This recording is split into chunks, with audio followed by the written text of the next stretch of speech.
Discuss about fundamental rights. Fundamental రైట్స్ని తెలుగులో ప్రాథమిక హక్కులు అంటారు. The fundamental rights are borrowed from USA constitution. భారత రాజ్యాంగంలో చేర్చబడినటువంటి ప్రాథమిక హక్కులు అనే వాటిని ఈ అమెరికా రాజ్యాంగం United states of American constitution నుంచి సేకరించడం జరిగింది. ఈ ఫండమెంటల్ రైట్స్ అనే వాటిని article 12 to 35 of part 3 of our Indian constitution, భారత రాజ్యాంగంలోని 3వ భాగంలో ఆర్టికల్స్ 12 to 35 గురించి ఈ ఫండమెంటల్ రైట్స్ చెప్పడం జరిగింది. ఈ ప్రాథమిక హక్కులు అనే వాటిని భారత రాజ్యాంగంలో కల్పించబడినటువంటి పౌరులందరికీ కూడా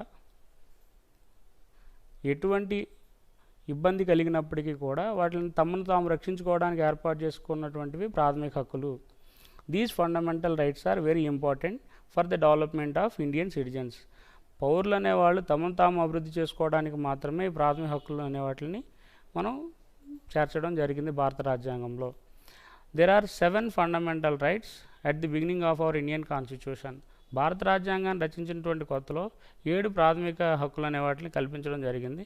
దే ఆర్ 7. అవేంటంటే they are right to equality article 14 to 18, right to freedom 19 to 22, స్వాతంత్ర హక్కు అనేది 19 నుంచి 22 వరకు చెప్పడం జరిగింది.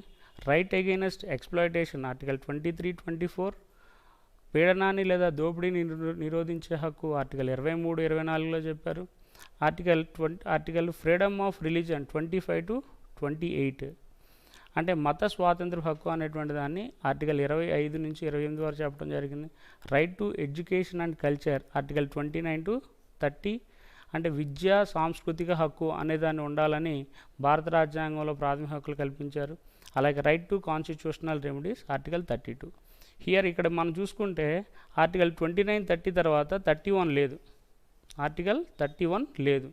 దీన్ని రైట్ టు ప్రాపర్టీ అంటారు. రైట్ టు ప్రాపర్టీ అంటారు, దీన్ని ఆస్తి హక్కు అంటారు.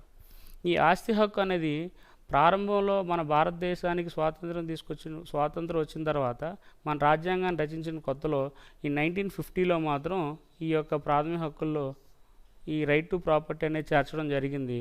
తర్వాత ఏం చేశారంటే 42nd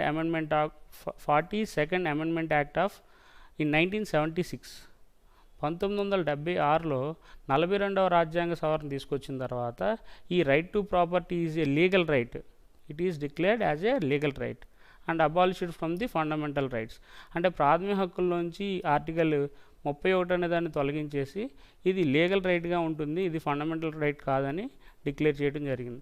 తర్వాత 44th అమెండ్మెంట్ యాక్ట్ ద్వారా 44వ రాజ్యాంగ సవరణ చట్టం ద్వారా ఈ రైట్ టు ప్రాపర్టీ అనేటువంటి దాన్ని, ఆస్తి హక్కు అనేదాన్ని కూడా ప్రాథమిక హక్కుల నుంచి తొలగించడం జరిగిందని చెప్పుకోవచ్చు. ఇప్పుడు మనం ఈ ప్రాథమిక హక్కులు ఏంటంటే చూద్దాం. First right to equality. ఈ రైట్ టు ఈక్వాలిటీ అనే దాని గురించి మనం చెప్పుకోవాలనుకుంటే సమానత్వ హక్కు. All are equal before law. చట్టం ముందు అందరూ సమానమే, ఎవరు ఎక్కువ కాదు అలాగే ఎవరో తక్కువ కాదు. భారతదేశంలో నివసించుండేటువంటి ప్రజలందరికీ కూడా సమానమైనటువంటి హక్కులు ఉండాలి, ఎవరికి ఎక్కువ స్పెషల్ ప్రివిలేజెస్ అనేవి ఉండకూడదు అని చెప్పేసి our Indian constitutional makers incorporated fundamental rights in our Indian constitution. అలాగే రైట్ టు ఫ్రీడమ్, స్వాతంత్ర హక్కు అనేది కూడా ఉండాలి. అంటే భారతదేశంలో ఉన్నటువంటి ప్రజలందరికీ కూడా స్వాతంత్రం అనేది ఉండాలి. అయితే ఎలాంటి స్వాతంత్రం ఉండాలి? ఆర్టికల్ 19 నుంచి 22 వరకు చెప్పడం జరిగింది.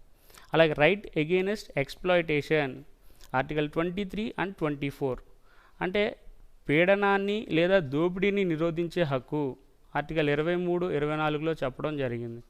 అలాగే right to freedom of religion, మత స్వాతంత్ర హక్కు ఆర్టికల్ 25 to 28, అంటే 25వ అధికరణం నుంచి 28వ అధికరణం వరకు చెప్పారు. అలాగే right to education and culture, విద్యా సాంస్కృతిక హక్కు అనే దాన్ని కూడా 29, 30 అధికరణంలో మన భారత రాజ్యాంగ నిర్మాతలు చెప్పడం జరిగింది.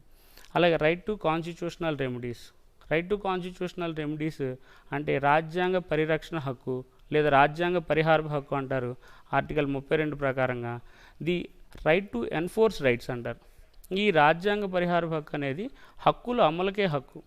అంటే ఇప్పుడు ఫర్ ఎగ్జాంపుల్ ఈ పైన ఉన్నటువంటి 5 రకాలైనటువంటి హక్కులు కనుక భంగం కలిగితే అది right to equality, right to freedom, right against exploitation, right to religion, right to culture, ఈ 5 రకాల హక్కులకి భంగం కలిగితే ఈ 6వ రైట్ ఏదైతే ఉందో కాన్స్టిట్యూషనల్ రెమెడీస్ ద్వారా the citizens can approach high court and supreme court for enforceable their fundamental rights. వాళ్ళ యొక్క హక్కులు భంగం కలిగినప్పుడు ఆ హక్కులు సాధించుకోవడం కోసం సుప్రీంకోర్టు హైకోర్టు కూడా ప్రజలు వెళ్ళొచ్చు అని చెప్పుకోవచ్చు.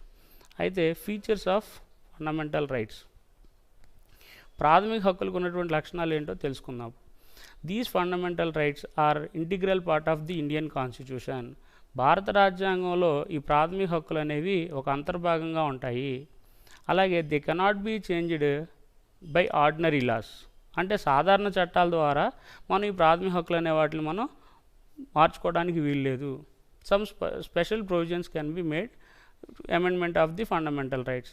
అంటే ఆర్టికల్ 368 అకార్డింగ్ టు ఆర్టికల్ 368 ప్రకారంగా మోడ్ అమెండ్మెంట్ ఆఫ్ కాన్స్టిట్యూషన్, ఈ ప్రత్యేకమైనటువంటి విధానం ద్వారా మాత్రమే పార్లమెంట్లో బిల్లు పాస్ చేయడం ద్వారా మాత్రమే మన భారత రాజ్యాంగంలో ఈ ప్రాథమిక హక్కులు అనే వాటిని మార్చడం జరుగుతుంది. And these fundamental rights are protected by the courts in India.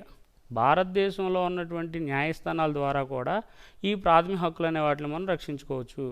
ఎందుకనంటే ఈ ప్రాథమిక హక్కులు అనే వాటికి భంగం కలిగినప్పుడు చాలా వరకు పేదవాళ్ళు ఉంటారు, బ్యాక్వర్డ్ క్లాసెస్ ఉంటారు, పూర్ పీపుల్ ఉంటారు, వాళ్ళకి వాళ్ళ యొక్క హక్కులు అనేవి తెలియదు. వాళ్ళందరూ డిస్క్రిమినేషన్ గురవుతూ ఉంటారు ఎక్కువ శాతం. అంటే ఏంటంటే విచక్షణకు గురవుతూ ఉంటారు, దోపిడీకి గురవుతుంటారు. అలాంటి సందర్భాల్లో ఫ్రీ లీగల్ ఎయిడ్ అనేది కూడా కల్పించాలి.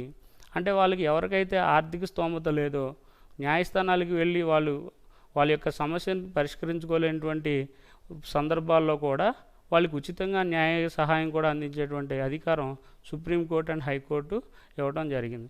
So these fundamental rights are protected by the courts in India. భారతదేశంలో ఉన్నటువంటి ఏ న్యాయస్థానం ద్వారా అయినా సరే ఈ ప్రాథమిక హక్కులు అనే వాటిని మనం కాపాడుకోవచ్చు. The supreme court and high court act as a custodian of fundamental rights అంటారు. ఈ భారత రాజ్యాంగంలో భారత ప్రజలకు కల్పించబడినటువంటి ప్రాథమిక హక్కులు అనే వాటిని రక్షణగా ఈ సుప్రీంకోర్టు హైకోర్టు అనేది కూడా ఉంటాయని చెప్పుకోవచ్చు. The state May impose some restrictions on the rights. అంటే ఈ ప్రాథమిక హక్కులు అనే వాటి మీద కొన్ని సందర్భాల్లో రాజ్యం అనేటువంటిది లేదా ప్రభుత్వం అనేది కూడా కొన్ని రకాలైనటువంటి పరిమితుల్ని విధించడం జరుగుతుంది. అంటే ఏంటంటే ఈ ప్రాథమిక హక్కులు అనే వాటిని కొన్ని సందర్భాల్లో రద్దు చేసేటువంటి అధికారం కూడా కొన్ని సందర్భాల్లో ప్రభుత్వానికి ఉంటుంది. ఫర్ ఎగ్జాంపుల్ చెప్పుకుందాం, ప్రస్తుతం కరోనా సమస్య ఎదుర్కొంటున్నాం మనందరం. సో ఈ కరోనా సందర్భంలో మనకి ప్రభుత్వం అనేది కానీ పోలీసు వాళ్ళ ద్వారా 144 సెక్షన్ అనేదాన్ని ఇంపోజ్ చేస్తారు. సెక్షన్ 144 అంటారు. అంటే ఎక్కడా కూడా ఇద్దరు లేదా అంతకంటే ఎక్కువ మంది గుంపు కూడకూడదు. అంటే ప్రజలకు లేదా భద్రతకు కానీ లేదా ఆరోగ్యానికి కానీ లేదా దేశ భద్రతకు కానీ లేదా కొన్ని రకాలైనటువంటి social order, law and order, security condition సందర్భాల్లో కొన్ని పరిమితులు 144 సెక్షన్ అనేదాన్ని ఆ డిస్ట్రిక్ట్ కలెక్టర్ గారు కానీ లేదంటే అక్కడ ఉన్నటువంటి పోలీసు అధికారులు ప్రభుత్వం ద్వారా నియమించడం జరుగుతుంది. సో ఇలాంటి సందర్భాల్లో ఈ ప్రాథమిక హక్కులు అనేవి చెల్లవు. So the fundamental rights are not absolute అని కూడా మనం చెప్పుకోవచ్చు. తర్వాత అసలు రైట్ టు ఈక్వాలిటీ అంటే ఏంటో తెలుసుకుందాం. రైట్ టు ఈక్వాలిటీ అంటే ఏంటంటే సమానత్వపు హక్కు. Articles from 14 to 18. ఆర్టికల్ 14 ప్రకారంగా 14వ అధికరణ ప్రకారంగా సమానత్వ హక్కు అంటే ఏంటంటే the article 14 deals about the rule of లా. అంటే ఏంటంటే సమానత్వపు హక్కు అనేటువంటిది సమన్యాయ పాలన అంటారు. రూల్ ఆఫ్ లా అంటే ఏంటంటే సమన్యాయ పాలన. All are equal before law. All the citizens are treated equal before law and the equality before courts. అంటే చట్టం ముందు అందరూ సమానమే, అలాగే న్యాయస్థానాల ముందు కూడా ప్రజలందరూ సమానమే. ఎవరు కూడా ఎక్కువ ఉండకూడదు, అలాగే ఎవరు కూడా తక్కువ ఉండకూడదు. ప్రజలందరికీ కూడా సమానమైనటువంటి అవకాశాలు కల్పించాలి, సమన్యాయం అనేటువంటిది పాటించాలన్న ఉద్దేశంతో ఆర్టికల్ 14లో deals about rule of law అనేటువంటి విధానాన్ని తీసుకుని వచ్చారు. ఈ రూల్ ఆఫ్ లా అనేటువంటి విధానము యూకే రాజ్యాంగం నుంచి స్వీకరించడం జరిగింది. యునైటెడ్ కింగ్డమ్ నుంచి స్వీకరించారని మనం అంతకుముందు క్లాస్లో కూడా ఒకసారి మనం చెప్పుకున్నాం. అలాగే article 15 deals about the no discrimination between the individuals basing on their language, caste, colour, అలాగే రేస్, రిలీజియన్ ఎక్సెట్రా. అంటే ఎవరు కూడా భారతదేశంలో ఉన్నటువంటి ప్రజలు ఎవరో కూడా కులం పేరు మీద కానీ లేదా మతం పేరు మీద కానీ లేదా ఒక భాష పేరు మీద కానీ ఎటువంటి విచక్షణ అనేది చూడకూడదు. అంటే ఎవరిని కూడా ప్రత్యేకంగా మనం వాళ్ళని ట్రీట్ చేయకూడదు, ఎక్కువగా కానీ తక్కువ కానీ చూడకూడదు. భారతదేశంలో ఉన్నటువంటి ప్రజలందరూ కూడా సమాన అవకాశాలు కలిగి ఉండాలి అని చెప్పేటువంటి అధికారాన్ని ఆర్టికల్ 15 అంటారు. అట్లాగే article 16 deals about the equal opportunities to employment of public employment and opportunities, education and public employment. విద్యాపరంగా లేదా ఉద్యోగపరంగా భారతదేశంలో ఉన్నటువంటి ప్రభుత్వంలో కానీ లేదంటే ప్రభుత్వం ద్వారా నియమించబడినటువంటి సంస్థల్లో కానీ ప్రభుత్వంలో ప్రజలు అనేవాళ్ళు ఎక్కడైనా సరే ఉద్యోగ అవకాశాలు సాధించుకోవచ్చు. వాళ్ళకి ఎటువంటి విచక్షణ అనేది ఉండకూడదు. అంటే వాళ్ళకి సమానమైనటువంటి అవకాశాలు కల్పించాల్సినటువంటి బాధ్యత ప్రభుత్వానికి ఉండాలి అని అకార్డింగ్ టు ఆర్టికల్ 16లో చెప్పడం జరిగింది. అలాగే according to article 17 prohibits the practice of untouchability. The practice of untouchability is a crime. Untouchability is a crime. అంటే ఈ అన్టచబిలిటీ అంటే ఏంటంటే అంటరానితనం. మన భారతదేశానికి స్వాతంత్రం రాకముందు ఎక్కువసార్లు మన భారతదేశంలో ఉన్నటువంటి భారతీయులే ఇతరుల పట్ల ఈ యొక్క అన్టచబిలిటీ అనేదాన్ని ఎక్కువగా ప్రాక్టీస్ చేయడం జరిగేది. సో అలాంటి సందర్భాల్లో బ్రిటిష్ వాళ్ళు కూడా కొన్ని చట్టాలు తీసుకొని రావడం జరిగింది. తదనుగుణంగా ప్రాథమిక హక్కుల్లో కూడా ఆర్టికల్ 17 ప్రకారంగా ఇండియన్ కాన్స్టిట్యూషన్లో ఫండమెంటల్ రైట్స్ అనే దాంట్లో ఈ our constitutional makers incorporated untouchability in according to article 17. అలాగే article 18 deals about the prohibits the citizens to accept any title from other states. అంటే భారతదేశంలో ఉన్నటువంటి పౌరులు అనేవాళ్ళు ఇతర దేశాల్లోంచి వచ్చేటువంటి బిరుదులను కానీ లేదా బహుమతులను కానీ ఇలాంటి వాటిని స్వీకరించడానికి వీల్లేదు. ఎందుకనంటే ఒకవేళ మన భారతదేశంలో ఉన్నటువంటి ప్రజలు అనేవాళ్ళు ఇతర దేశాల్లో ఉన్నటువంటి వ్యక్తుల ద్వారా గౌరవించబడిన బిరుదులు ప్రకటించబడాల్సిన సందర్భంలో with the permission of president of India, భారత రాష్ట్రపతి గారి యొక్క అనుమతి తప్పనిసరిగా తీసుకోవాల్సిన సందర్భం ఉంది. I except any title other states from other states. ఇతర దేశాల నుంచి తీసుకునేటువంటి బహుమతులు మనం పర్మిషన్ తీసుకోవాల్సిందే. అలాగే మన భారతదేశంలో ఉన్నటువంటి ప్రజలకు కూడా కొన్ని రకాలైనటువంటి బిరుదులు ఇవ్వడం జరుగుతుంది. ఫర్ ఎగ్జాంపుల్ భారతరత్న, లేదంటే కొన్ని రకాల పద్మభూషణ్, పద్మవిభూషణ్, అట్లాగే ఖేల్ రత్న. అంటే క్రీడారంగంలో కానీ విద్యారంగంలో కానీ లేదంటే సామాజిక రంగంలో కానీ outstanding performance, basing on the conditions of outstanding performance the state can issue some titles on individuals. అంటే మన భారతదేశ ప్రభుత్వం అయితే మాత్రం కొన్ని రకాలైనటువంటి పదవులు అనే వాటిని, బిరుదులు అనే వాటిని ఇవ్వచ్చు. ఫర్ ఎగ్జాంపుల్ పరమవీర చక్ర, మహావీర చక్ర. అంటే మన భారత సైన్యంలో మన దేశం కోసం పోరాడి ప్రాణాలు త్యాగం చేసినటువంటి అమరవీరులు ఉంటారు.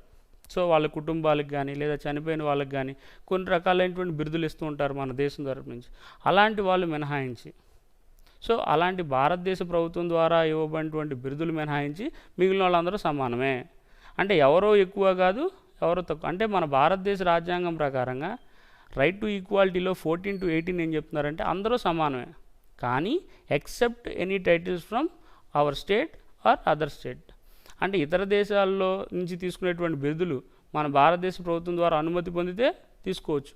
కానీ మన భారతదేశ అనుమతి కనుక పొందకపోతే, భారతదేశంలో ఉన్నటువంటి భారత రాష్ట్రపతి గారి యొక్క అనుమతి తీసుకోకుండా కనుక ఇతర దేశాల నుంచి కనుక బిరుదులు తీసుకుంటే అవి చల్లవని కూడా చెప్పవచ్చు. అలాగే మన భారతదేశంలో ఉన్నటువంటి పదవులు అనే వాటిని తప్ప మిగిలిన వాళ్ళందరూ సమానమే అని ఆర్టికల్ 18 ప్రకారంగా చెప్పడం జరిగింది. అట్లాగే రైట్ టు ఫ్రీడమ్, స్వాతంత్ర హక్కు, articles from 19 to 22. Article 19 deals about 6 types of freedoms. ఈ ప్రాథమిక హక్కులు అనే వాటిల్లో ముఖ్యంగా రైట్ టు ఫ్రీడమ్, స్వాతంత్ర హక్కు అనే దాన్ని 19 to 22 వరకు చెప్పడం జరిగింది. Article 19 deals about the 6 types of freedoms. The freedom of speech and thought of expression. అంటే భారతదేశంలో ఉన్నటువంటి ప్రజలందరూ కూడా వాక్ స్వాతంత్ర హక్కు అనే దాన్ని కలిగి ఉండాలి. వాళ్ళు భావ వ్యక్తీకరణ స్వేచ్ఛను కలిగి ఉండాలి. అంటే చట్టానికి ప్రభుత్వానికి విరుద్ధంగా కాకుండా ఎవరికి ఇబ్బంది కలిగించినంత వరకు తమ యొక్క సమస్యలను కానీ తమ యొక్క ఇబ్బందులు అనే వాటిని ప్రజలకు లేదా ప్రభుత్వానికి తెలియజేసేటువంటి వాక్ స్వాతంత్ర హక్కు అనేదాన్ని కూడా ఆర్టికల్ 19 ప్రకారం ఇవ్వడం జరిగింది. And to right to form assemble peaceful without arms. అంటే ఈ ఆయుధాలు లేకుండా నిరాయుధులుగా ఎక్కడైనా సరే శాంతియుతంగా సమావేశాలు ఏర్పాటు చేసుకునేటువంటి స్వాతంత్రం కూడా ఆర్టికల్ 19లో ఇవ్వడం జరిగింది. అంటే right to freedom of associations and unions, అంటే కొన్ని రకాలైనటువంటి సంఘాలు లేదా కొన్ని రకాలైనటువంటి యూనియన్స్, అంటే భారతదేశ ప్రభుత్వంలో భారతదేశంలో నివసించుండేటువంటి ప్రజలందరికీ కూడా స్వాతంత్ర హక్కు అనేది ఇవ్వడం జరిగింది. ఈ స్వాతంత్ర హక్కులో కూడా 19వ అధికరణలో ఎవరైనా సరే తమకు ఇష్టం వచ్చినటువంటి సంఘాలు లేదా సంస్థలను ఏర్పాటు చేసుకునేటువంటి పూర్తి స్వాతంత్రం ఇవ్వడం జరిగింది. అయితే ఇది వాళ్ళ యొక్క అభివృద్ధి కోసం ఉపయోగించుకోవచ్చు, కానీ లేదంటే ఇతరులకు ఇబ్బంది కలిగించేలాగా ఇటువంటివి చేస్తే నిషేధంగా ప్రకటించడం జరిగింది. అట్లాగే freedom to move freely through out India, భారతదేశంలో ఇక్కడ జమ్మూ కాశ్మీర్ నుంచి కన్యాకుమారి వరకు 29 రాష్ట్రాల్లో ఎక్కడైనా సరే సంచరించేటువంటి స్వాతంత్రం భారతదేశంలోని ఆర్టికల్ 19 ఫండమెంటల్ రైట్స్ ప్రకారం ఇవ్వడం జరిగింది, భారతదేశ ప్రజలందరికీ ఇవ్వడం జరిగింది. అలాగే freedom to settlement in India, ఈ భారతదేశంలో ఎక్కడైనా సరే స్థిర నివాసాన్ని కలిగేటువంటి స్వాతంత్రం ఉండాలి. And freedom to practise any profession, trade, occupation or business, అంటే ఒక వ్యాపారం కానీ లేదంటే ఒక వర్తకం, ట్రేడ్ కానీ, సో ఇవన్నీ కూడా న్యాయబద్ధంగా చట్టబద్ధంగా ఎవరైనా సరే ఆచరించుకోవచ్చు. అంటే దీని మీద ఎవరో రిస్ట్రిక్షన్స్ పెట్టడానికి వీల్లేదు. మీరు ఇక్కడ వ్యాపారం చేయడానికి వీల్లేదు, మీరు ఇక్కడ ఉండడానికి వీల్లేదు, మీరు ఇక్కడ వృత్తి చేసుకోవడానికి వీల్లేదు అని ఎవరు కూడా బెదిరించడానికి భయపెట్టడానికి కూడా లేదని మనం ఆర్టికల్ 19 ప్రకారంగా మనం చెప్పవచ్చు. అట్లాగే article 20, the article 20 states that the safeguard the person against the excessive punishment. No person shall be imprisonment more than one offense.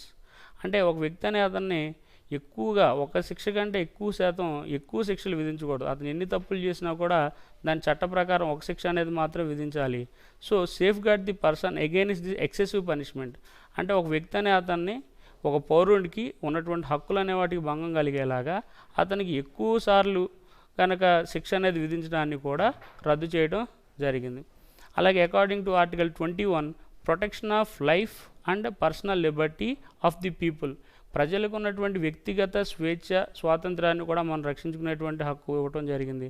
అంటే చట్టం దృష్టిలో తప్పు చేస్తే తప్ప ఏ ఒక్క వ్యక్తిని కూడా శిక్షించకూడదని ఆర్టికల్ 20లో చెప్తే, and 21 deals about the protection of life and personal Liberty of the people. ఈ ప్రజలు అనేవాళ్ళు తమ యొక్క ప్రాణాలని లేదంటే తమ యొక్క హక్కుల్ని కాపాడుకునేటువంటి పూర్తి స్వేచ్ఛ కూడా అకార్డింగ్ టు ఆర్టికల్ 21 ప్రకారం ఇవ్వడం జరిగింది. And according to article 22, the prohibits the arrest of a person without a valid reason, అంటే ఎటువంటి కారణం లేకుండా no person shall be arrested without any valid reason. ఒక వ్యక్తి అనే అతన్ని ఎవరు కూడా కారణం లేకుండా అరెస్ట్ చేయడానికి వీల్లేదు according to hour fundamental rights article 22. అంటే 22వ అధికరణ ప్రకారంగా ఒక వ్యక్తి అనే అతన్ని కనుక ఒకవేళ అరెస్ట్ చేయాల్సిన సందర్భం కనుక వస్తే పోలీసులు, it helps the person to know his arrest, అంటే అతను ఎందుకు అరెస్ట్ చేయబడుతున్నాడు అనే విషయం అతనికి కానీ లేదా అతని కుటుంబ సభ్యులకు కానీ పోలీసులు తెలియజేయాలి. And the person shall submit the before court before 24 hours, 24 గంటల లోపు న్యాయస్థానాల్లో కానీ లేదా న్యాయమూర్తి ముందు కానీ అతను ప్రవేశపెట్టాలి. సో ఇలాంటి హక్కులు అనే వాటిని కూడా భారత పౌరులకి రాజ్యాంగం ద్వారా కల్పించడం జరిగింది. అయితే కొన్ని సందర్భాల్లో ఏం చేస్తారంటే ఈ పోలీసులకు ఉన్నటువంటి విచారణ అధికారాలు, ఎంక్వైరీ చేసేటువంటి అధికారాల ద్వారా ఈ యొక్క కొన్ని ఎవిడెన్సెస్ అనే వాటికి ఒకవేళ ఏమన్నా ఆధారాలు ఏమన్నా పోతాయన్న ఉద్దేశంతో లేదంటే వాళ్ళ యొక్క విచారణలో భాగంగా పోలీసులు కొన్ని సందర్భాల్లో వాళ్ళు అరెస్ట్ చేసేటువంటి అధికారం కూడా రాజ్యాంగంలో చెప్పడం జరిగింది. అండ్ రైట్ అగైనెస్ట్ ఎక్స్ప్లాయిటేషన్, దోపిడీ లేదా పీడనాన్ని నిరోధించే హక్కు ఆర్టికల్ 23 అండ్ 24. అంటే దోపిడీని లేదా పీడనాన్ని నిరోధించే హక్కు అని అంటే ఏంటంటే ఈ article 23 deals about the prohibition of inhuman acts such as sale and purchase of human beings. ఈ మనుషులనే వాళ్ళని కనుక అనవసరంగా వాళ్ళ యొక్క హక్కులకు భంగం కలిగేలాగా అమ్మేయటం కానీ కొనటం కానీ, ఇన్హ్యూమన్ యాక్ట్స్ అమానవీయ కోణాల్లో కనుక వాళ్ళని కనుక ఇబ్బంది పెడితే it prohibits the bounded labour అంటారు. అంటే వాళ్ళు వెట్టి చాకరీ చేయించడం, వాళ్ళని హింసించడం, వాళ్ళని మానసికంగా శారీరకంగా హింసించడం, ఇలాంటి వాటిని కూడా అకార్డింగ్ టు ఆర్టికల్ 23 ప్రకారంగా ప్రొహిబిట్ చేయడం జరిగింది. ప్రొహిబిషన్ అంటే ఏంటంటే నిషేధించడం. సో ఈ ఇన్హ్యూమన్ యాక్ట్స్ అనే వాటిని కనుక ఎప్పుడైతే ఎవరైతే భారతదేశంలో నివసించి ఉండేటువంటి పౌరులు అనేవాళ్ళు దోపిడీకి గురవుతారో లేదా పీడనానికి గురవుతారో వాటిని నిరోధించేటువంటి చట్టంగా right against exploitation according to article 23 అని చెప్పవచ్చు. అట్లాగే article 24 deals about the prohibits the child labour below the age of 14 years. ఎవరైతే 14 సంవత్సరాల లోపు పిల్లలు ఉంటారో వాళ్ళందరినీ కూడా ఈ బాల కార్మికులుగా పనిలో పెట్టుకున్నా, లేదంటే వాళ్ళకి పనిలో ప్రోత్సహించిన, లేదంటే వీళ్ళందరినీ కూడా శిక్షించేటువంటి అధికారం కూడా ప్రభుత్వానికి ఉండింది. అండ్ కంపల్సరీ ఎడ్యుకేషన్ అనేది ఉండాలి. So below the 14 years of children అనే వాళ్ళకి ఈ నిర్బంధ విద్య అనేది తప్పనిసరిగా ఉండాలి. వాళ్ళకి కావాల్సినటువంటి ఆర్థిక సహకారాలు కూడా రాష్ట్ర ప్రభుత్వం లేదా కేంద్ర ప్రభుత్వం అనేది ఇవ్వచ్చు అని రాజ్యాంగంలో చెప్పడం జరిగింది. అలాగే right to freedom of religion, మత స్వాతంత్ర హక్కు అనేదాన్ని కూడా ఈ ప్రాథమిక హక్కుల్లో చెప్పడం జరిగింది.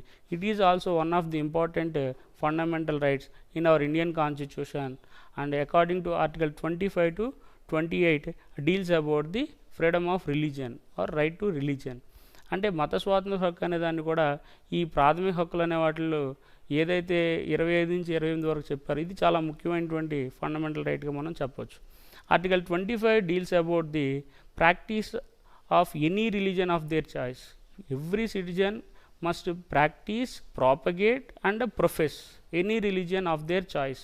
అంటే ఎవరికి ఇష్టం వచ్చినటువంటి మతాన్ని కానీ, ఎవరికి ఇష్టం వచ్చినటువంటి ఆరాధించేటువంటి దైవాన్ని కానీ వాళ్ళు అనుసరించవచ్చు. ఎందుకనంటే ఎవరో కూడా దీంట్లో బెదిరించడం కానీ లేదా వారసత్వంగా ఉన్నటువంటి మతాన్ని అనుసరించాలని ప్రోత్సహించినా లేదా మత మార్పిడి చేయడం అనేది కూడా నేరం.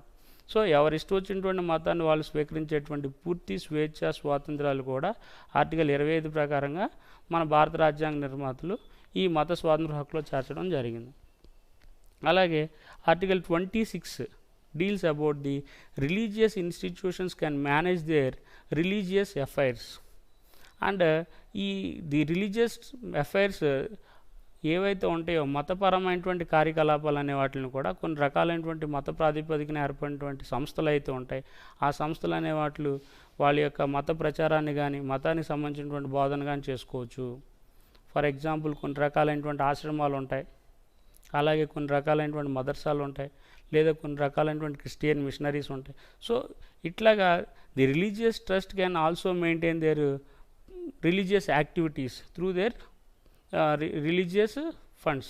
వాళ్ళ యొక్క ఫండ్స్ కానీ మతపరం మీద వాళ్ళు కొన్ని రకాలైనటువంటి నిధులు కేటాయించడం కానీ, లేదంటే సేకరించడం కానీ, లేదంటే వాళ్ళని కొంత మెరుగుపరుచుకోవడానికి వాళ్ళ యొక్క కార్యక్రమాలు కానీ, ఇవన్నీ అకార్డింగ్ టు ఆర్టికల్ 26 ప్రకారంగా పర్మిటబుల్ అని చెప్పవచ్చు.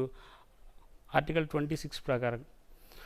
అట్లాగే article 27 deals about the state will not collect any taxes on the name of religion.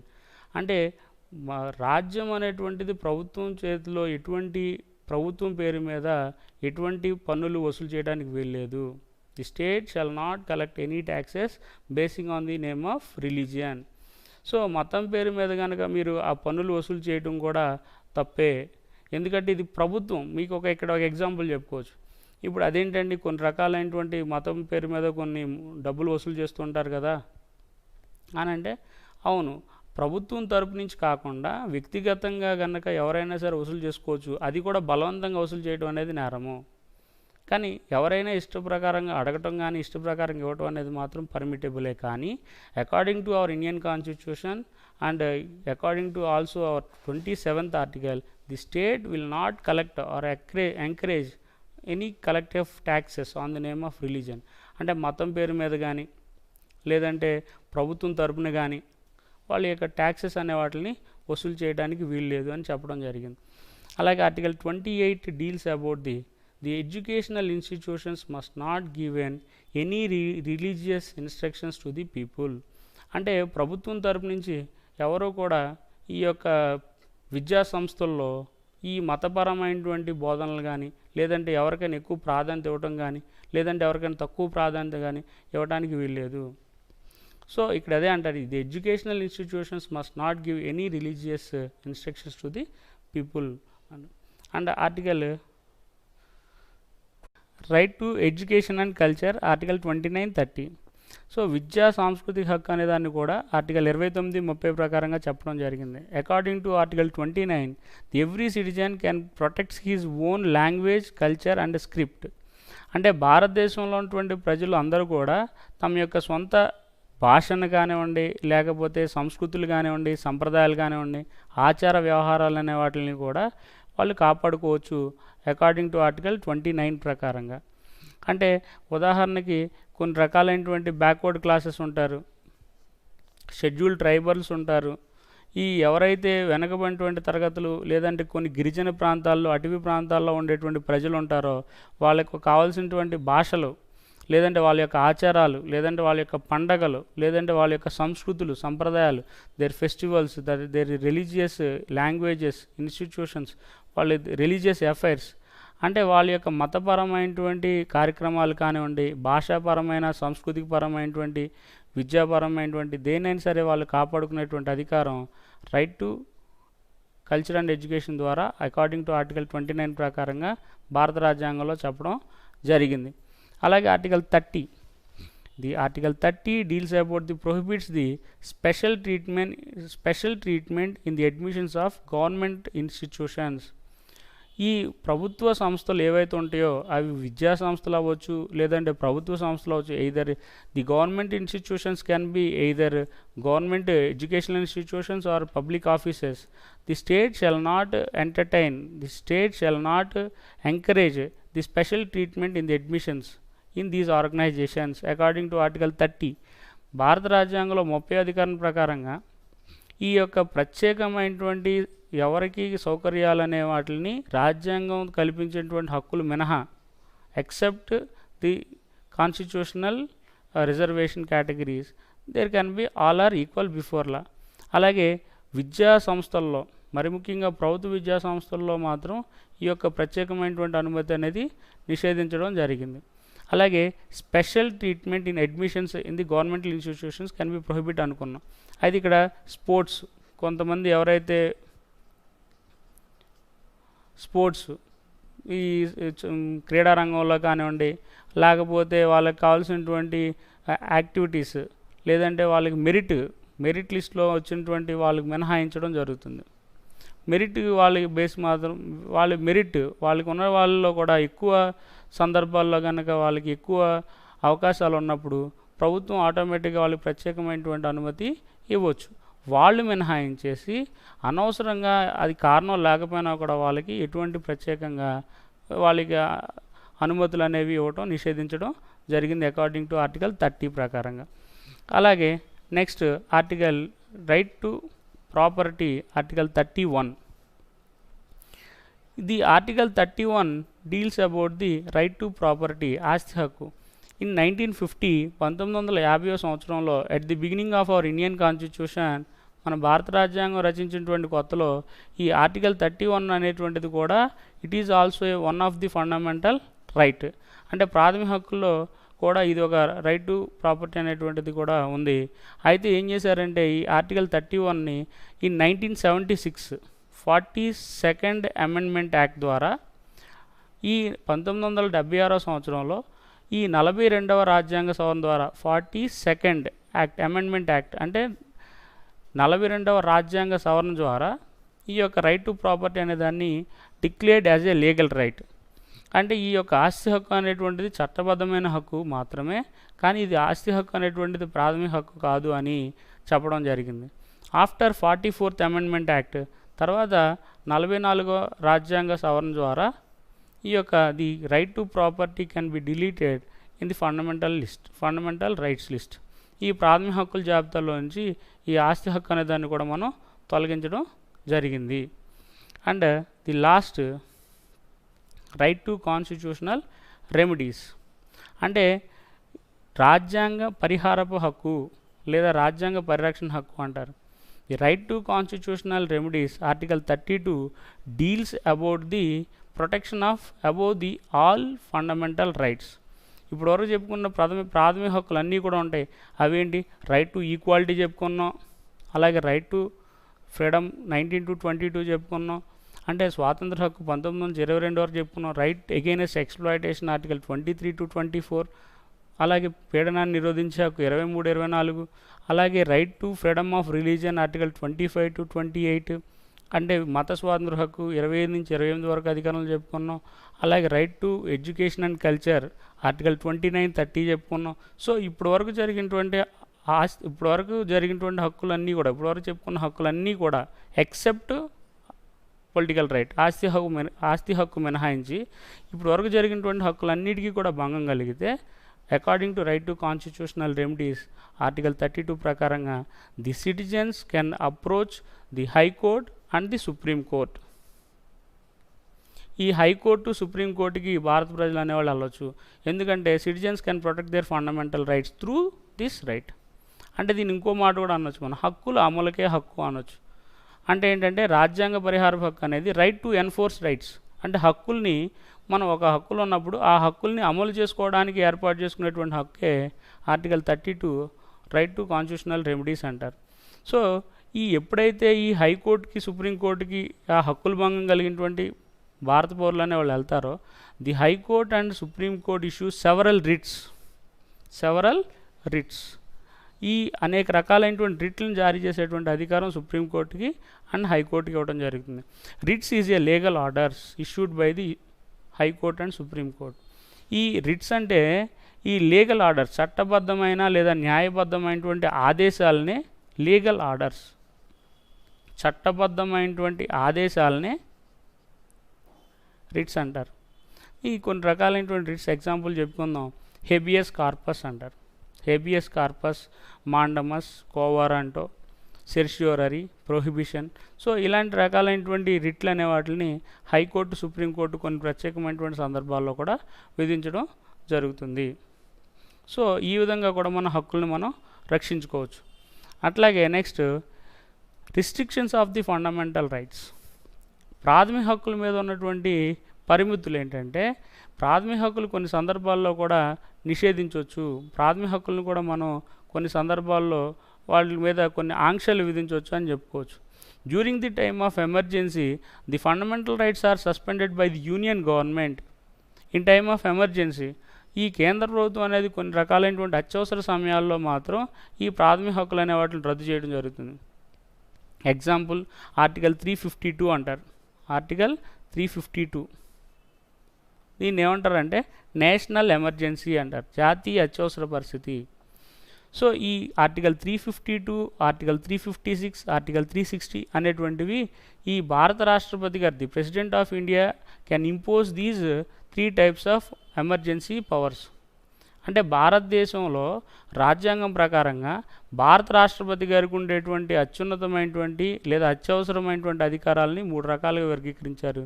వాటిని article 352 and article 356 and article 360 అని చెప్పుకుందాం. ఇవేంటో ఇప్పుడు తెలుసుకుందాం.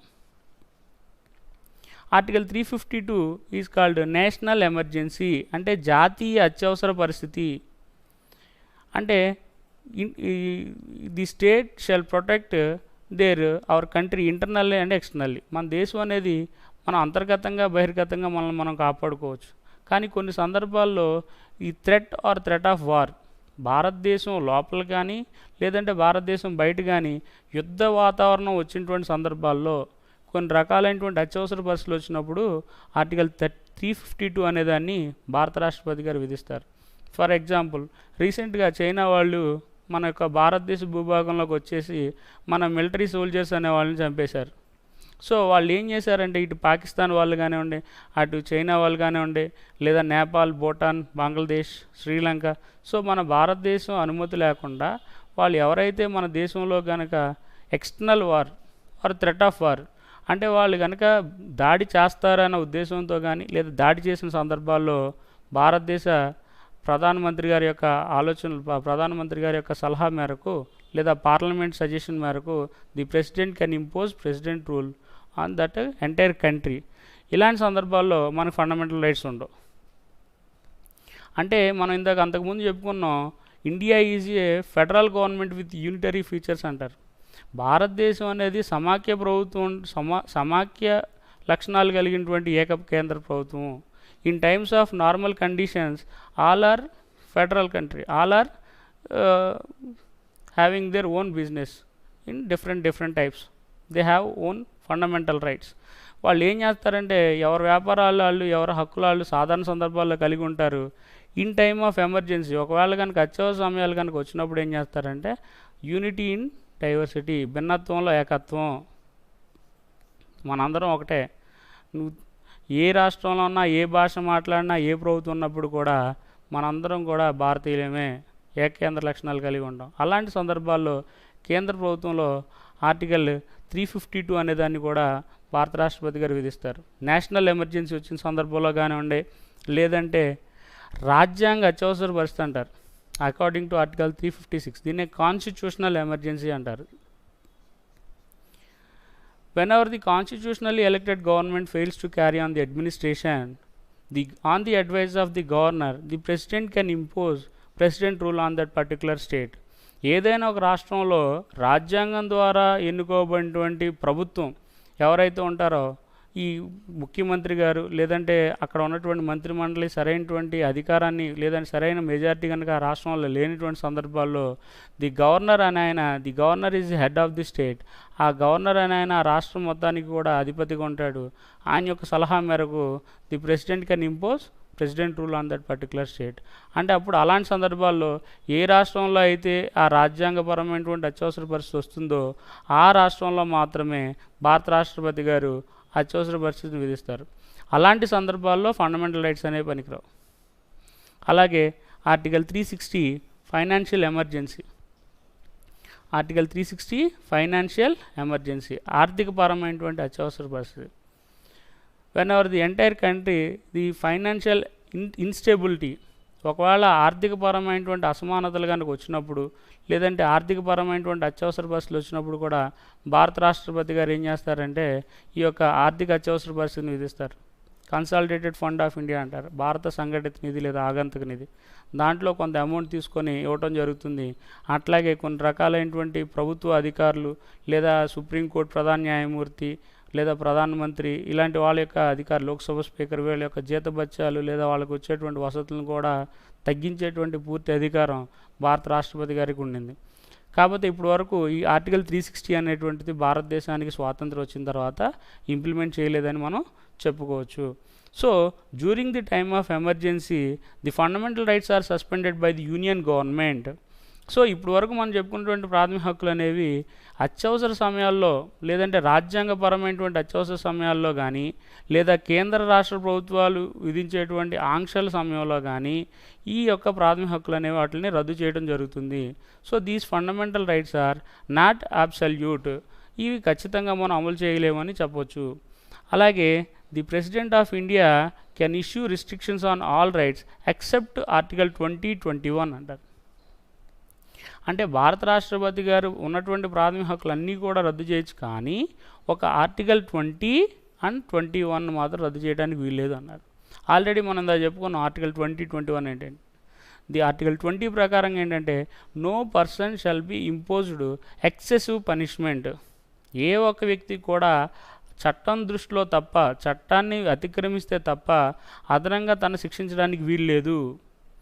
So more than one offence, తను 2 లేదా అంతకంటే ఎక్కువ నేరాలు చేసినప్పుడు కూడా అతను ఒకే శిక్ష విధించాలి, అంతేగాని వాళ్ళని అదనంగా ఇంకెక్కువ శిక్షలు విధించి హింసించకూడదు. To safeguard the person for more excessive punishment according to article 20. 20వ అధికరణ ప్రకారంగా ఒక వ్యక్తిని అనవసరంగా కనుక నిర్బంధిస్తే అలాంటి వాటిని కూడా అతను కాపాడుకునేటువంటి హక్కు ఆర్టికల్ 20 ప్రకారం ఇవ్వడం జరిగింది. సో ఇది మినహాయించేసి మిగిలిన హక్కులు రద్దు చేస్తారు. అలాగే ఆర్టికల్ 21 కూడా ఇందా చెప్పుకున్నాం, no person shall be arrested without any valid reason. ఎటువంటి కారణం లేకుండా, ఎటువంటి సరైన కారణం లేకుండా కూడా ఏ ఒక్క వ్యక్తిని కూడా నిర్బంధించకూడదు. ఒకవేళ కనుక అరెస్ట్ చేస్తే the person know his arrest without reason. అతను కనుక కారణం లేకుండా కనుక అరెస్ట్ చేస్తే ఈ యొక్క వ్యక్తి అనేవాడు అరెస్ట్ చేయబడినటువంటి వ్యక్తి కానీ లేదా తన యొక్క ప్రతినిధులు కానీ వచ్చేసి దాని యొక్క అరెస్ట్కి గల కారణాలు ఏంటనేది అడిగేటువంటి స్వేచ్ఛా స్వాతంత్రాలు కూడా ప్రాథమిక హక్కులు ఇవ్వడం జరిగింది. సో ఇలాంటి హక్కులు మినహాయించి మిగిలిన హక్కులను కూడా భారత రాష్ట్రపతి గారు రద్దు చేసేటువంటి అధికారం ఉంటుందని చెప్పవచ్చు. అలాగే the parliament can also impose limitations on the rights through certain acts. ఈ పార్లమెంట్ కూడా కొన్ని చట్టాలు చేయడం ద్వారా కూడా ఈ హక్కులు అనే వాటిని మనం రద్దు చేయొచ్చు అంటారు. దీనికి ఎగ్జాంపుల్గా పోటా యాక్ట్ అంటారు, ప్రివెన్షన్ ఆఫ్ టెర్రరిస్ట్ యాక్టివిటీస్. తీవ్రవాద కార్యకలాపాలు అనే వాటిని కనుక చేసిన సందర్భాల్లో లేదంటే వాళ్ళ యొక్క అనుమతికి వాళ్ళ యొక్క అనుమానం వచ్చినప్పటికీ లేదంటే వాళ్ళ మీద ఏమైనా విచారణ గోప్యంగా జరుగుతున్నటువంటి సందర్భాల్లో అక్కడ ఉన్నటువంటి వ్యక్తుల మీద కానీ ఆ పరిస్థితుల మీద కానీ ఫండమెంటల్ రైట్స్ మీద రిస్ట్రిక్షన్స్ అనే వాటిని విధించవచ్చు. పార్లమెంట్ అనేది కూడా కొన్ని చట్టాలు చేయొచ్చు. ఆ చట్టాలు ప్రత్యేకమైనటువంటి చట్టాలకు అనుగుణంగా ఆ సందర్భాల్లో ప్రాథమిక హక్కులు అనే వాటిని మీద ఆంక్షలు లేదా పరిమితులు అనే వాటిని విధించవచ్చు. అట్లాగే right to freedom of speech must not be used against the orders of the courts. అంటే ఒకవేళ న్యాయస్థానాలు కొన్ని రకాలైనటువంటి తీర్పులు ఇవ్వడం జరుగుతుంది, కొన్ని వ్యాఖ్యలు చేస్తూ ఉంటాయి. సో న్యాయస్థానాలు ఇచ్చినటువంటి తీర్పుల మీద ఎవరో కూడా మాట్లాడడానికి వీల్లేదు. ఎందుకు చెప్తున్నానంటే మనం ఆల్రెడీ చెప్పుకున్నాం article 19 freedom of thought of expression అన్న. నాకు వాక్ స్వాతంత్ర హక్కు ఉంది కదా, నాకు మాట్లాడే హక్కు ఉంది. అలాగే నేను ఎక్కడైనా సరే right to peaceful without arms, నేను ఎక్కడైనా right to peaceful assemble without arms, నేను ఎక్కడైనా సరే ఆయుధాలు లేకుండా నేను సమావేశం అవుతాను లేదా నేను ఎవరైనా మాట్లాడతాను, నాకు వాక్ స్వాతంత్ర హక్కు రాజ్యాంగం ద్వారా ఇచ్చారు అని అంటే కుదరదు. న్యాయస్థానాలు ఇచ్చినటువంటి తీర్పుల్ని అందరూ గౌరవించాల్సినటువంటి బాధ్యత ఉంటుంది.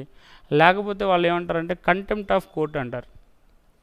కోర్టు ధిక్కార నేరం కింద వాళ్ళని కూడా అరెస్ట్ చేసేటువంటి అధికారం రాజ్యాంగంలో చెప్పడం జరిగింది. అలాగే article 352 is an implementation and article 19 is automatically suspended. Article emergency of article 352 imposed by the president of India. ఇందాక మనం చెప్పుకున్నాం భారత రాష్ట్రపతి గారు 352వ అధికరణ ప్రకారంగా వాళ్ళు ఏం చేస్తారంటే అత్యవసర పరిస్థితి విధించినప్పుడు దేశ భద్రతకు కనుక ఎటువంటి ఇబ్బంది కలిగినా కూడా వాటిని మనం కాపాడుకోవడం కోసం ఆర్టికల్ 19 అనే దాన్ని కూడా సస్పెండ్ చేసేటువంటి అధికారం ఫండమెంటల్ రైట్స్లో ఇవ్వడం జరిగింది. ఇప్పుడు ఒకసారి మొత్తం జరిగినటువంటి లెసన్ మొత్తం ఒకసారి రివైజ్ చేసుకుందాం. The fundamental rights are borrowed from USA constitution, united states of American constitution. మన భారత రాజ్యాంగంలో పొందుపరచబడినటువంటి ప్రాథమిక హక్కులు అనే వాటిని అమెరికా రాజ్యాంగం నుంచి తీసుకోవడం జరిగింది under part 3 articles from 12 to 35. భారత రాజ్యాంగంలో చేర్చినటువంటి ప్రాథమిక హక్కులు అనే వాటిని 3వ భాగంలో 12 నుంచి 35 వరకు చేర్చడం జరిగిందని చెప్పుకున్నాం. అట్లాగే the fundamental rights are 7 types at the beginning of our Indian constitution. భారత రాజ్యాంగాన్ని రచించినటువంటి కొత్తలో 7 ఫండమెంటల్ రైట్స్ ఉన్నాయని చెప్పుకున్నాం. అలాగే అందులో ఒకటి ఎలా అబాలిష్ చేశారు ఆర్టికల్ 31, అలాగే article 31 right to property. At present there are 6 fundamental rights. ప్రస్తుతం మనకి 6 ప్రాథమిక హక్కులు అనే వాటిని మనం కలిగి ఉన్నామని చెప్పుకున్నాం. అట్లాగే they are right to equality, సమానత్వ హక్కు ఆర్టికల్ 14 to 18. ఈ సమానత్వ హక్కు అనేది భారతదేశంలో ఉన్నటువంటి ప్రజలందరికీ కూడా వర్తించడం జరుగుతుంది. Even the impeachment procedure by the president of India. భారత రాష్ట్రపతి గారిని కూడా అవసరమైతే తొలగించేటువంటి అధికారం కూడా రాజ్యాంగంలో చెప్పడం జరిగింది. So the right to equality article 14 to 18 అంటే స్వాతంత్ర సమానత్వ హక్కు అనేదాన్ని చెప్పుకున్నాం మనం 14 to 18. 14 ఏంటంటే all are equal before law, rule of law అనుకున్నాం, సమన్యాయ పాలన ఉంటుంది, అందరూ చట్టం ముందు సమానం అని చెప్పుకున్నాం. అట్లాగే ఈక్వాలిటీ బిఫోర్ కోర్ట్స్, అందరూ చట్టం ముందు లేదా న్యాయస్థానాల ముందు సమానం అని చెప్పుకున్నాం. ఈక్వల్ ఆపర్చునిటీస్, వాళ్ళందరికీ సమానమైనటువంటి ఎంప్లాయ్మెంట్ అండ్ ఎడ్యుకేషన్, విద్యా ఉపాధి అవకాశాల్లో కూడా సమానత్వ అవకాశాలు ఉండాలి. అలాగే abolition of practice of untouchability according to article 17 ప్రకారంగా కూడా వాళ్ళ యొక్క హక్కులు అనే వాటికి భంగం కలిగినప్పుడు వాళ్ళు practice of untouchability is a crime, అంటరానితనాన్ని కూడా మనం నిర్మూలించవచ్చు అని చెప్పడం జరిగింది. సో ఇలాగా రైట్ టు ఈక్వాలిటీ గురించి చెప్పుకున్నాం 14 to 18 వరకు. అలాగే రైట్ టు ఫ్రీడమ్, స్వాతంత్ర హక్కు అనేది చెప్పుకున్నాం. ఓన్లీ 19th ఆర్టికల్లోనే దగ్గర దగ్గర మనకి 6 రకాలైనటువంటి స్వాతంత్రాలు ఇవ్వడం జరిగింది. అలాగే right to freedom of speech and expression అని చెప్పుకున్నాం. సో ఈ విధంగా మన యొక్క హక్కులు అనే వాటిని మనం కాపాడుకోవచ్చు. అట్లాగే restrictions of the features of the fundamental rights కూడా చెప్పుకున్నాం. ప్రాథమిక హక్కులు అనే వాటి మీద ఉన్నటువంటి పరిమితులు లేదా లక్షణాలు. ఫీచర్స్ ఆఫ్ ఫండమెంటల్ రైట్స్ అంటే ఏంటంటే ప్రాథమిక హక్కులకు ఉండాల్సిన లక్షణాలు ఏంటంటే the fundamental rights are the integral part of the Indian constitution. భారత రాజ్యాంగంలో ప్రాథమిక హక్కులు అనేవి అంతర్భాగంగా ఉంటాయి అని చెప్పుకున్నాం. అలాగే the fundamental rights are protected by the courts. న్యాయస్థానాల ద్వారా మనం రక్షించుకోవచ్చు అని చెప్పుకున్నాం. అలాగే రైట్ ఎగెయిన్స్ట్ ఎక్స్ప్లాయిటేషన్, దోపిడీని లేదా పీడనాన్ని కూడా నిరోధించేటువంటి హక్కు కూడా మన భారత రాజ్యాంగం ద్వారా చెప్పడం జరిగింది. అలాగే right to freedom of religion, మత స్వాతంత్ర హక్కు. ఈ మత స్వాతంత్ర హక్కు కూడా ఆర్టికల్ 25 to 28 వరకు చెప్పడం జరిగింది. So right to profess, practice, propagate any religion of their choice according to article 25. So 25వ అధికరణ ప్రకారంగా ఎవరికి ఇష్టం వచ్చినటువంటి మతాన్ని వాళ్ళు స్వీకరించవచ్చు, అలాగే ఆరాధించుకోవచ్చు, ప్రచారం చేసుకోవచ్చు అని చెప్పుకున్నాం. అలాగే ఆర్టికల్ 26 ప్రకారంగా the religious institution can establish their own, అంటే మతపరమైనటువంటి సంస్థలు అనే వాటిని కూడా వాళ్ళకి ఇష్టం వచ్చినటువంటి మతం పేరు మీద కొన్ని రకాలైనటువంటి ఆశ్రమాలు అనే వాటిని స్థాపించుకోవచ్చు అని చెప్పుకున్నాం. Article 27 prohibits the imposition of taxes on the based of religion. మతం పేరు మీద వాళ్ళకి కొన్ని రకాలైనటువంటి పన్నులు ఇవి వసూలు చేయడం కూడా వాళ్ళు నిషేధించడం జరిగింది ఆర్టికల్ 27 ప్రకారంగా. అలాగే right to education and culture, విద్యా సాంస్కృతిక హక్కు అని చెప్పుకున్నాం. Every person must protect his own language and culture according to 29. 29వ అధికరణ ప్రకారంగా భారతదేశంలో ఉండేటువంటి పౌరులందరూ కూడా తమకు నచ్చినటువంటి లేదా వాళ్ళ యొక్క సంస్కృతులు, సంప్రదాయాలు లేదంటే వాళ్ళ భాషలను కూడా రక్షించుకునేటువంటి హక్కు కూడా ఇవ్వడం జరిగింది. అలాగే అకార్డింగ్ టు ఆర్టికల్ 30 ఈ 30వ అధికరణ ప్రకారంగా కూడా వాళ్ళు విద్యాపరమైనటువంటి సంస్థలని వాళ్ళు మేనేజ్ చేసుకోవచ్చు, రిలీజియస్ అఫైర్స్ అనే వాటిని వాళ్ళ యొక్క అభివృద్ధి కోసం స్థాపించుకోవచ్చు అని చెప్పడం జరిగింది. అలాగే right to constitutional remedies is also right to enforce rights, హక్కుల అమలుకే హక్కుగా మన రైట్ టు కాన్స్టిట్యూషనల్ రెమెడీస్ గురించి మనం